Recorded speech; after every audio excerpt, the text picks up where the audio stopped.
mula sa FM Radio at PRTV Newsroom. Ito ang FM Radio Newsbreak. FM Radio Newsbreak. Magandang umaga mga ka-Vibes, narito na ang mga nagbabagang balita para sa ating FM Radio Newsbreak. Opisyal na iimbitahan si US President Donald Trump na dumalo sa ASEAN Summit na gaganapin naman dito sa Pilipinas ngayong Nobyembre. Ayon kay Ambassador Babe Romualdez, nagpahayag na ng interes si Trump matapos ang naunang paanyaya ni Pangulong Marcos Jr. ngunit kailangan pa itong maisapormal. Samantala, nananatili ang suporta ng Estados Unidos sa ASEAN kung saan kasalukuyang chair naman ang Pilipinas. FM Radio Newsbreak. FM Radio Newsbreak. Samantala sa iba pa mga balita, iginiit ng ilang senador na hindi sila matitinag sa gitna ng batikos ng Chinese Embassy kaugnay ng resolusyong kumokondena sa pahayag ng Beijing laban naman sa mga opisyal ng Pilipinas. Ayon kay Senate Foreign Relations Chair Erwin Tulfo, karapatan ng Senado na magpahayag ng posisyon bilang bahagi ng isang demokratikong bansa.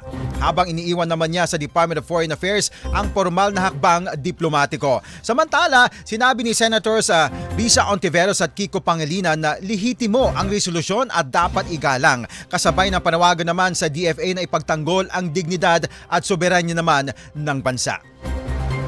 FM Radio Newsbreak. FM Radio Newsbreak.